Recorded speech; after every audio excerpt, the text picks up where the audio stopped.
Sufism is that you should be with God without any attachment.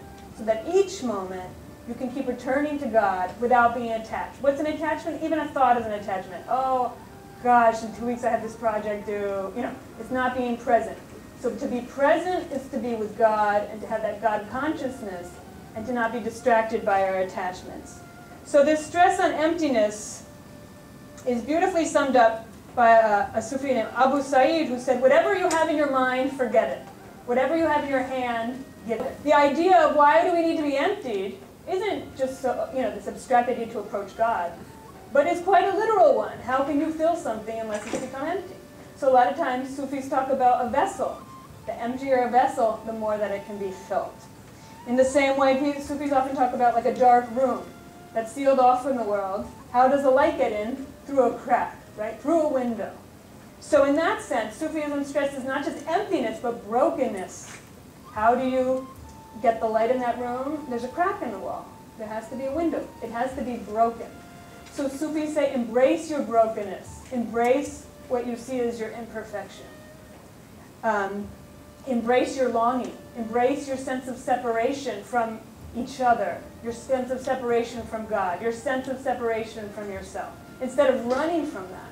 One of the popular things right now in academia is a whole new field of studies called happiness studies. Is usually how it's referred to. And you can look online at the number of books that have been published in the past 2-3 years on happiness. Okay? And there's a real stress in our culture.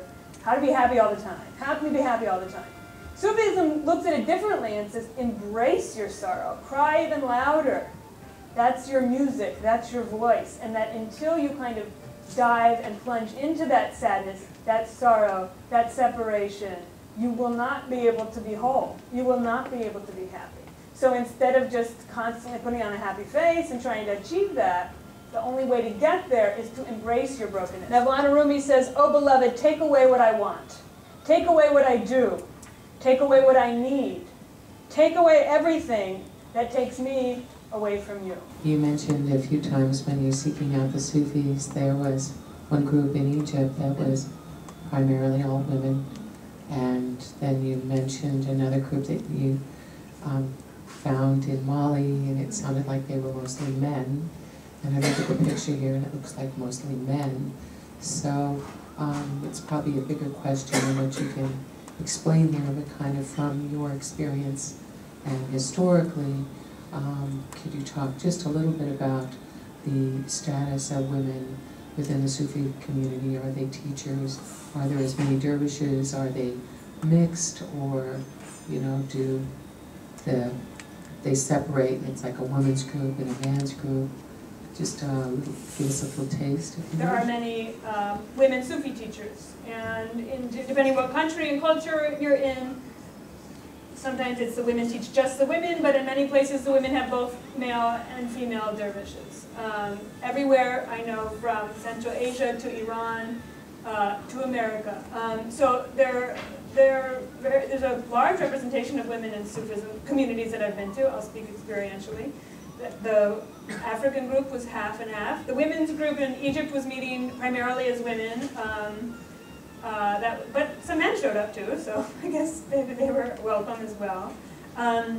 In Turkey, I was living with a sheikh, and he had both male and female dervishes, and the same was expected of all of them. In some countries, though, for example, but this then again, it just has to do with Islam. In Central Asia, in many places, women are not allowed to go into the mosque.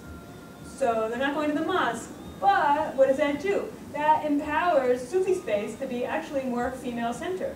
They're not allowed to go into the mosque, so what do? They go and they visit the shrines of the Friends of God. They go and they visit their sheikhs and spend more time there than they might in a mosque. So even though you see a prohibition in some ways of women in one space, well, that just, in this instance, empowers more of a female presence in what's seen as a quote Sufi space.